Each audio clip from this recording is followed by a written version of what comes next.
নমস্কাৰ আপুনি চাই আছে সুনীল তৰণ এটুজাড ইউটিউব চেনেল হয়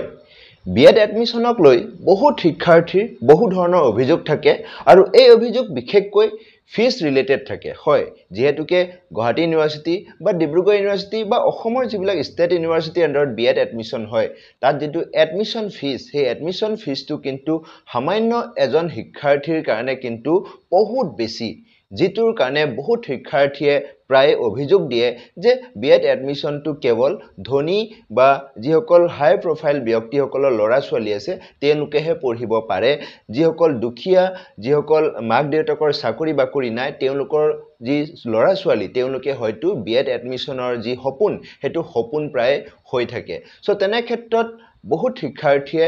বিএড এডমিশনৰ পৰা বঞ্চিত হয় যদি তেওঁলোকে এন্ট্ৰেন্স এক্সাম কোৱালিফাই কৰে ভাল মাৰ্কস পোৱাৰ পাছতো তেওঁলোকে হয়তো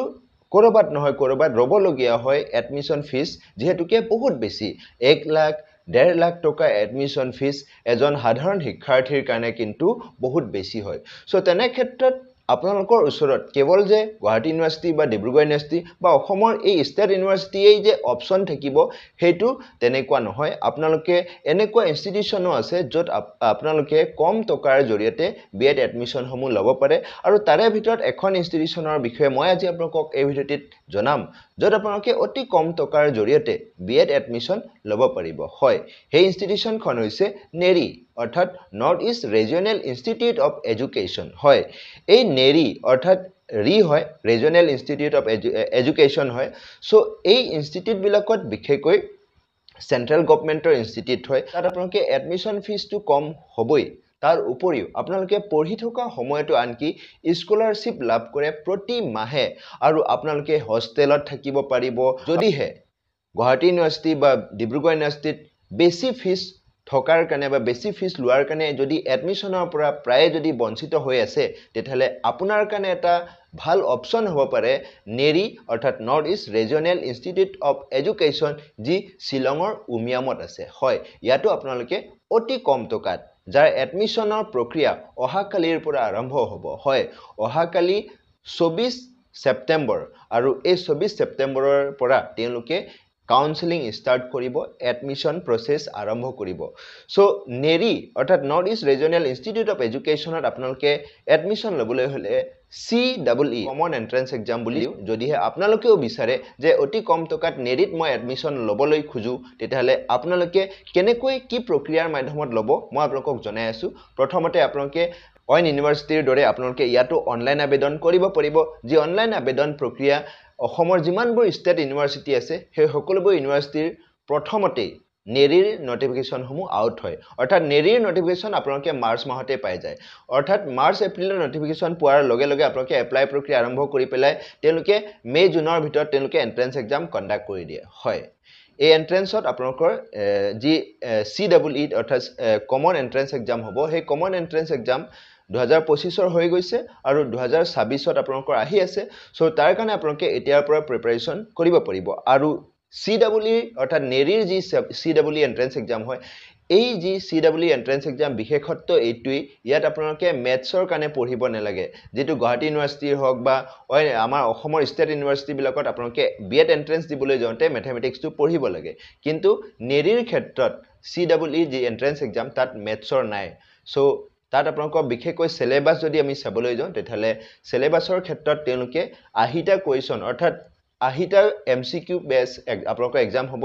MCQ এক্সামটো আপোনালোকৰ আহিটা কোৱেশ্চন থাকিব আৰু প্ৰতিটো কোৱেশ্চনৰ এগেইনষ্টত আপোনালোকৰ 2 মাৰ্কস কৈ থাকিব আৰু এই যি এন্ট্ৰেন্স এক্সাম হয় সেই এন্ট্ৰেন্স এক্সামত আপোনালোকৰ সিলেবাস তিনিটা মেইন সাবজেক্টৰ পৰা বা তিনিটা মেইন টপিকছৰ পৰা তেওঁলোকে কোৱেশ্চন কাটে প্ৰথমটো হৈছে ল্যাঙ্গুৱেজ প্ৰফিচিয়েন্সি আৰু সেকেন্ডলি তেওঁলোকে ৰিজনিংৰ ওপৰত কোৱেশ্চন কাটিব আৰু প্ৰতিটো বিএড এন্ট্ৰেন্স এক্সামত যেটো এটা কমন টপিক থাকে হেতু হৈছে টিচিং এপ্টিটিউড হয় টিচিং এপ্টিটিউডৰ পৰা কোৱেশ্চন কাটিব হয় এই এন্ট্ৰেন্স এক্সামত যদি আপোনালোকে কোৱালিফাই কৰে তেতিয়ালে আপোনালোকৰ মেৰিট লিষ্ট নেৰি কৰ্তৃপক্ষই পাবলিশ কৰে যেটো 2025 বৰ্ষৰ বাবে ইতিমধ্যে পাবলিশ হৈছে আৰু অহাকালিৰ পৰা তেওঁলোকে এডমিশন কণ্ডাক্ট কৰিব হয় এই ইনষ্টিটিউচনখনত আপোনালোকৰ মাত্ৰ 13000 টকা দি এডমিশন লব পাৰিব হয় যদি আপোনালোকে এডমিশন লয় কেৱল মাত্ৰ 13000 টকা সো আমি যদি অসমৰ যিবিলাক গভৰ্নমেন্ট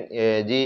ইনষ্টিটিউট আছে গভৰ্নমেন্ট ইনষ্টিটিউচন বিলাকতো আনকি 13000 টকাত এডমিশন নহয় সো তাতো আপোনালোকক 20000 15000 20000 তেনেকুৱাটো আপোনালোকে দিবই লাগে কিন্তু তেনে ক্ষেত্ৰত আপোনালোকৰ এই নেৰিত কেৱল মাত্ৰ 13000 টকা দি বিএড এডমিশন ল'ব পাৰিব আৰু এই এডমিশন লোৱাৰ পাছতেই আপোনালোকৰ প্ৰতি মাহে ST হক SC হক মেটাৰ নকৰে আপুনি যি ক্যাটেগৰীৰ হক জেনাৰেল হক যিকোনো ক্যাটেগৰীৰ হক আপুনি মান্থলি 800 rupees per month লাভ কৰিব হয় 800 rupees per month সো আপুনি ভাবক তেথালে 12 মাহত আপুনি প্ৰায় 9600 মান আপুনি per year আপুনি লাভ কৰি আছে সো আপোনাৰ এডমিশন ফিস 13000 টকাৰ পৰা আপুনি 9600 মাইনাস কৰি দিয়ক বা 9000 আপুনি মাইনাস কৰি দিয়ক সো থাকি যায় আপোনালোকৰ 4000 মানে আপোনাৰ প্ৰতিটো ইয়াৰত যদি আপুনি 9600 স্কলাৰশিপ হিচাপে লাভ কৰে আৰু বাকি স্কলাৰশিপ সমূহটো আছে অন্যান্য যি স্কলাৰশিপ আছে NSP যি স্কলাৰশিপ আছে NEC স্কলাৰশিপ হক বা অন্যান্য ক্যাটেগৰী স্কলাৰশিপ বিলাকত কত আপোনালোকে এপ্লাই কৰিব পাৰিব NSP পৰ্টেলৰ জৰিয়তে তো তেনে ক্ষেত্ৰত মই আপোনালোকক হেতু কাৰণে বাৰে বাৰ নেৰিৰ কথা কৈছো এই বৰ্ষত কোন সকলে সিলেকশন পাইছে আৰু কিমান মাৰ্কস পোৱা সকলে সিলেকশন পাইছে আমি অকনমান চকুটো ফুৰাই লওঁ যাতে আপোনালোকে অহা বছৰ ভালকৈ প্ৰিপাৰেচন কৰি হিমান নম্বৰ মাৰ্কস কেৰি কৰিবলৈ যাতে আপোনালোকৰ সহজ হয় তাৰ কাৰণে আমি অকনমান চাই লওঁ যে এবাৰ কোন সকলে সিলেকশন সো এটো হৈছে north east regional institute of education শিলঙৰ যি উমিয়ামত আছে